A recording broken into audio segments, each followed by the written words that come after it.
You are Locked On Syracuse, your daily podcast on the Syracuse Orange. Part of the Locked On Podcast Network, your team every day. Let's break it down here real quick. Overall, they've got 19 commits. They're number 28 in the 24/7 rankings. I think they're 33rd on Rivals. So this is, at least recently, uncharted territory for Syracuse recruiting. They're getting kids out of Florida. They've got 5 O-line commits already. They got 3 D-linemen. They got 5 receivers. They've got a quarterback commitment. Got a running back. They've got a balanced class, and they're killing it in the state of Florida. Is any of this surprising to you in any way, shape, or form? I just want to get the overall question out of the way. No, it's not surprising because ever since Fran Brown has taken over, Syracuse recruiting has gone way up. Now, people might scoff at 28th overall, 33rd on Rivals and say, that's not even that great, right? If you're a fan of some high SEC team like a Georgia, Bama, or even like the lesser SEC teams that are still very high in recruiting, they might stop at 28. But for Syracuse, in the years prior to Fran Brown, they were in the 50s, 60s, 70s in recruiting around the country. I mean, it wasn't really good. I've done a whole podcast breaking it down when you most recently released a list of the best recruiters in the nation. I was like, so here's where Syracuse was before Fran Brown. Then Fran Brown takes over. They're 37th in the nation in recruiting, 42nd in the nation in recruiting, and now they're top 30. So it's been a nice step forward. They went from one of the worst recruiting teams in the nation among schools and power conferences to now they're just middle of the pack.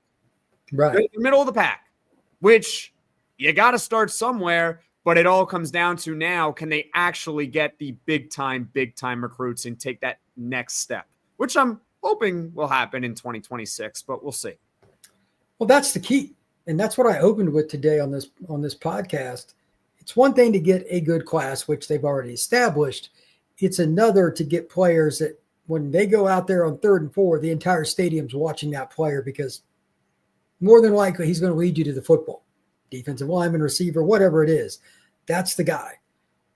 Do they have the ability? Forget Calvin for a second. Is there anybody else like an elite player you think they have a chance at besides Calvin? Or are we talking about just like this one player? And he's, the stud receiver out of Miami Northwestern. What do you think? I think he's different.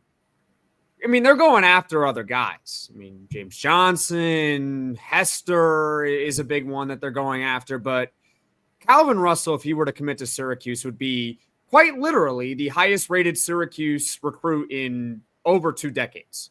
And it wouldn't be particularly, It wouldn't even be particularly close. It's not. You can go check the 24/7 Sports website. You could then cross references to where Calvin Russell ranks around the nation, and you would be able to find it. So he is different. He is someone where if Syracuse were to land a guy like Calvin Russell, that's a statement. They've gotten some really good recruits. I mean, Demetrius Samuel Jr. was a terrific prospect that they got, borderline top 200, consensus 4-star recruit. That's great. A 5-star? That's unheard of for Syracuse football. This is not Syracuse basketball. Syracuse basketball will get 5-star guys. Football hasn't happened in a very long time. So Calvin Russell's different. That's kind of what I thought you were going to say, but they've got Cameron Wilson in the class. They've got James Rogers. They got other guys that are highly rated, just not quite as highly as Calvin, but that's still a step up. And just for complete honesty here, nobody really thought they were just going to bust into Florida and take away kids that Miami, Florida, and Florida State wanted, but they have. So from that perspective, it's really hard in any way, shape, or form to deny that Syracuse recruiting is rising. That is just steadfast, no doubt about it, fact. My question for you is, how long can this continue, and can they get to that next step? And that's what we're trying to figure out today. And it's complex. So let's talk a little bit about some of the commitments, some of the guys in the class. You've broken down pretty much everybody on your show, which good job by you for doing that. But I'm kind of looking at their list, going through some of these guys. Like they got Eshawn Sutton, the athlete I assume will play receiver or DB for Syracuse. He's out of Winter Park, Florida. They've got kids that are like really, really athletic that from all over the country. BJ Garrett, the kid out of Middletown, Delaware. We're not going to hear much about him, but he's a big body guy, 6'3". I'm curious, any of these guys to you stand out in a way like this kid should be ranked higher, or do you think everybody's kind of where they should be? I think everyone's kind of where they should be. They're one of their most, well, first of all, actually, a couple of days ago, over the last 48 hours, they've gotten 2 commits. One of them is the number one punter in the nation, Jimmy Gregg. I mean, I know it's a punter, but I mean, it's pretty cool. You want to have a good punter because you're going to need a punt at times. And they got another kid and his last name is so great because he's an outside edge rusher. He's a linebacker, Saki. Isn't that terrific? Yeah. He is, so you got to be very careful with highlight tapes. Like I'll just be completely honest. You got to be very careful because they're going to show you all the good of a player. They're not going to show you a guy's weaknesses because it's a highlight tape. It's like if I made a highlight tape, it's only going to be good stuff from me. It's never going to be anything bad. You're never going to hear me stutter on a highlight tape. Are you? I mean, then I just did a poor job of making a highlight. That's the point. It's hard to get a read from a highlight tape, but when I watch Saki, I'm like, he's got track speed. It's on his 24/7 sports profile. And then you watch the highlight tape and you see that, I guess, when he's on, speed rusher. And I think he could be really good at the next level. And I'm surprised because he's rated really highly on 24/7 sports. And let me check it right now for him. He's 82nd at the position in the country for a linebacker. And yet he's not rated on any of the other recruiting sites.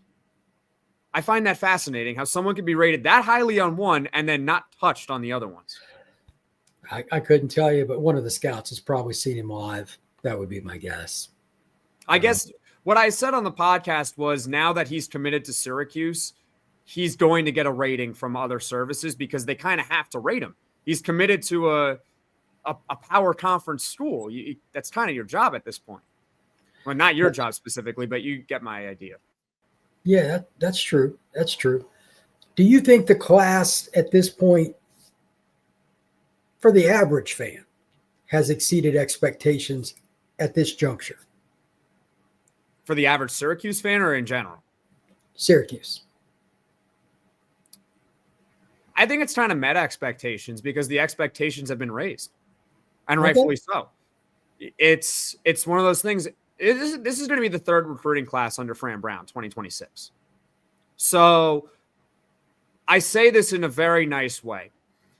To me, with recruiting in Fran Brown, it's almost like the honeymoon phase is over with it. It's like, okay, we've established what Fran Brown can do. Now it's about, can he continue this recruiting trail and can he get even better? Because it's now year 3, 2026. So again, I'm saying that in a very nice way. I don't mean to like threaten like, oh, I'm not happy with Fran Brown. It's more of like, he's meeting my expectations. I expect Syracuse now to be a very solid recruiting team in football. It's just the next step. What's the next step? It's hopefully getting a guy like Calvin Russell.